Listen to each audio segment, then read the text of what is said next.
Alright, chat. I do want to do a little discussion about YCS Houston. So, YCS Houston, basically this format just kind of served as like a last hurrah to, you know, letting the format kind of pass away in its existence. Because everyone and their moms knew that there would be a f***ing ban list at this event. Like, let's be real with ourselves. Anyone who did not expect a ban list was a buffoon. And when you look at the breakdown... But before we get into today's video, this video is brought to you by Summoner's Nexus. Summoner's Nexus is a digital indie TCG that's been in development for the past 4 years out of love for games like Yu-Gi-Oh! And Marvel Snap. The game is designed for a dynamic back and forth with both players taking turns simultaneously and neither player ever feeling completely shut out of the game or feel like they're watching their opponent perform a cutscene while they're comboing off. The game is currently available in early alpha, which is completely free to download and play on both Android and iOS, with a PC port coming in the near future. With hundreds of cards currently in rotation and a passionate team putting everything on the line behind it, I highly recommend for you all to give Summoner's Nexus a look at the link on screen and in the description down below. Thank you again to Summoner's Nexus. Wow, that is a lot of Ryzeal. Like that is a lot of Ryzeal. But there's a healthy smattering of other decks. I'll fully admit, I was a little wrong about this format. Like not really, but I was wrong in the sense where, like, you know, I'm like half wrong. It's like when you're doing your formulas in math class and like you get something like half incorrect, but it's not like really incorrect. You know what I mean? I wouldn't know. I haven't been to a math class in fucking years. Fuck math. So top cut, it's Ryzeal. There are 10 bajillion trillion Ryzeal lists. Who could have foreseen this? Got a lot more Malice. That was cool. I mean, like, Malice is like almost a cool deck. We have Memento. We have Mermail. We have Labrynth. Seeing Zhang top made me rebuild Labrynth. This is my deck box. Guess what's in here? That's right. Fucking max rarity lab, baby. Oh god, yes. Check this shit out. Oh, QCR big welcome. Oh god, yes. So shiny. But I also have blue eyes. I think this deck is so bad. But I got a lot better post ban list, you know. Only one detonator, you know, that's pretty cool. And Bestial, pure, that's not a deck. White Forest, no one cared, yugioh, Odion, Rescue. What the fuck did Rescue Ace get in here? But the big standouts, in my opinion, were Labrynth, Mermail, and Memento. So, Labrynth, we don't have the deck list yet. I was talking with Kwai Huang Zhang, and, you know, he mentioned that he wanted to save the list for his own channel. For the most part, Labrynth kind of looks like this right now. And it may not seem like that much. It may seem like, oh, it's fucking furniture lab. Like, that kind of sucks. Like, how are you going to deal with a detonator? How are you going to deal with, like a penis in your face? Like, you know, isn't this like kind of weak into spot removal? And the answer is yes. But you are playing, but according to him, cards like Dominus Impulse and being able to like trigger Daruma Cannon on your first turn, as well as set it up with like Trap Trick or big welcome pops in regards to non-engine stuff. Stuff like D-Barrier off of Backjack or Ardius is also insane. This deck has a lot of kind of sleeper ability to like stun people out. It's not gonna like end their turn on the spot, but it is able to cripple boards enough or cripple the ability to build a board so much that the rest of your other Labrynth cards and your engine are just able to just fucking like boom, boom, boom, fucking beat them to death. Like, let's not forget that like resolving multiple Chaos Angels is still broken. Let's not forget that fucking Lovely Lab is a crazy pop.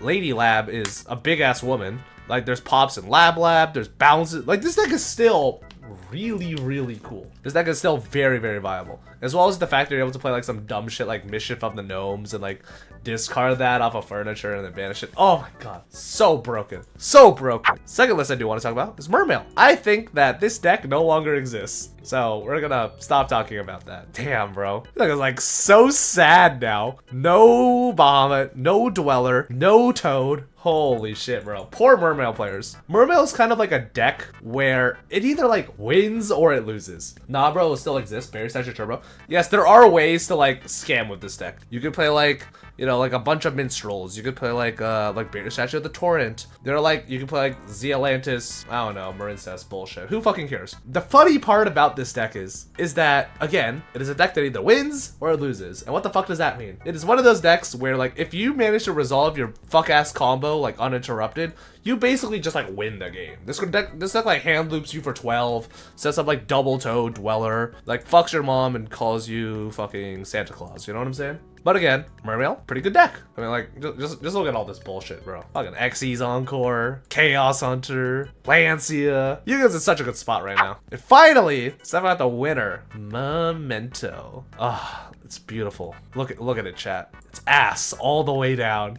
Oh, it's beautiful. It's just straight ass. I love it. Again, Memento is also a deck where you can kind of describe it in the camp of it either wins or it loses. Because, like, this deck is pretty easy to interrupt, and its end board is just so fake at times. You know what I mean? You just have, like, one Lightning Storm. This deck cannot play. I mean, it could try. It'll end on, like, a really bad Raigeki. And then you activate X Ryzeal, and then, like, they're really sad all of a sudden. But I do think that this event kind of encapsulates is that even though Ryzeal and Malice are still like super duper dominant, they're no longer as dominant. Especially with the new ban list that's going to come up, we're going to be in a very, very, very, very diverse format. Outside of like the 500 Fiendswift players.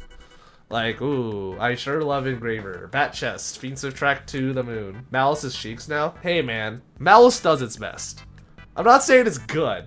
Not saying it's like playable. What I am saying is that Malice is a deck. It's technically playable. Just fucking dodge caper. Oh no, fucking ball out. All I'm saying is that Malice is fucking unplayable until Alliance in sight. March Hare, holy shit, that card's broken. What I find interesting about this deck list is that it's not playing 7th Tachyon.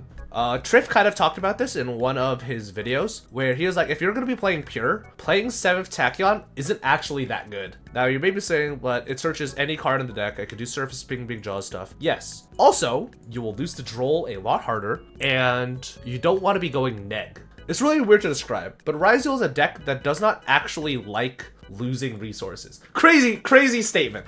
But it is very easy to kind of look at Ryzeal and be like, oh, this deck just adds like a billion cards to his hand throughout his combo. But when you really look at it, it's maybe only adding like 2. It's adding like, it either adds like 1 off of Node, and then maybe 1 off of like a draw spell, or like your X, or Sword. Like you don't really add that many cards throughout over your combo. Most of it is like very insulated within Duo Drive. And like hand looping yourself for 1, just for like a little bit of consistency, that opens yourself up to a lot more plays, and your plays being far more interruptible because you're down a card, does make this deck feel a lot weaker. And that is why I am selling my 7th Tachyons. Thanks Mason for buying them. And just play like Pot of Desires as just a way to be like, yeah, fuck it, I'm just gonna draw 2 cards. It's gonna stop me. You're gonna draw hand traps? Gonna draw more names? Like fuck it, bro. Who cares if we lose some cards? Just draw some cards. Ball out. What a side deck. Man, we really just said fuck it, ball out, huh? We really just said fuck it to Yu-Gi-Oh. But overall, I think that this format is gonna be pretty good. Again, we're gonna see like 10 billion Fiendswifts. Like, oh my god. So much fucking Fiendswift. Wow, a lot of copy-pasting deck lists, huh? Ryzeal? There's more Ryzeal? Oh my god, this deck is so fucking bullshit, bro. I'll say it. Fuck Odion. Fuck him. I hate this man. This man is a bitch-ass motherfucker. I hate this, bro. I played against this shit. Have you read Anguish Pattern? I'm gonna blow you up like the fucking Tomb Keeper. That shit was so funny. This shit is so disgusting. First of all, don't play Circuit. This card sucks dick. But, my Christ. This deck is like so good. It's so secretly good and so secretly bad at the same time. It may not look like it, but this deck can play through like every hand trap. Like you can make like Silo Hat with like set 4, and that's basically a fucking FTK. But if your Odion gets impermed, you lose the game immediately. This deck is like so funny. It's almost good. If Man of the Mark just had like a real extender, or another way to search like Treasures of the Kings, this shit would be fucking disgusting. This shit would make Labrynth look like fucking penis soup with foreskin included. But no, it's just like, it's just so bad. You lose to like Cosmic in the draw phase? You lose to Lightning Storm sometimes? Like shit. It's so close to being good. Also, what the fuck? Evenly matched, my god. Odion, Fiendsmith, again, there are a lot of cool combos you can do. You do stuff with, like, there are a lot of cool combos you can do with the Fiendsmith cards. You could do stuff with, like, Aerial Eater to, like, send like Anubis the Last Judge and like get some funky shit going on with that. There's like Doom Dragon. Fucking Divine Serpent Apophis is like the craziest fucking card of all time. Like, this deck is pretty good. My bad for ever thinking it was penis bad. But, again, Man with the Mark has the biggest fucking target on his head. And I'm just not sure if this deck is like actually consistent enough to be good. You know what I mean? It's so close. It's so close. So close. If I had to like rate the decks, it would be like number 1 like Ryzeal Fiendsmith, not even a fucking question. Number 2 would be like Blue Eyes maybe. Number 3 is like Malice maybe. Again, you could play that as like a math mech like slot pile because like, you know, like Circular's back. Yippee! And like 4th is like Odion. Odion might honestly be like 3rd. Odion might actually be higher than Malice, which is crazy to fucking say. 5th is like this weird shitty slop tie between like Yubel and like Bestial Control or like Ryzeal Mitsurugi, like Memento and like Labrynth. Like, we are in a format that's very reminiscent of like the post-Kashira banlist format, where there were like very clear like 1 and 2 decks. They like Vanadium and like Rescue Ace, and those decks were like, you know, those decks were fucking popping. But there's so much leeway with the availability of other decks that we managed to just see like a format of like 10 to 12 decks just like consistently topping. And I think that's what we're entering right now. And that's why I really like the ban list that we just got. Because again, it didn't answer fucking every question. It didn't fucking give me Jesus Christ in my lap and give me the fucking Hawk Tua. That was a horrible analogy. But it was a good ban list. It was just good. It was great. It was great because it leads us into a format that can be even more diverse. And I love diversity. That's Houston. Very funny format. For what's good content. For what's content that's just not me complaining. We did it, chat. Anyways, I have a quarter century stampede that I forgot to upload a while ago. Go watch that. It's me complaining again. Anyways, let me know what your favorite moment of YCS Houston was. Shoutouts to Kai Huang Zhang for topping with Labrynth. 1,000 years to the fucking Huawei Empire. And yeah, that's gonna be it for today. Goodbye forever.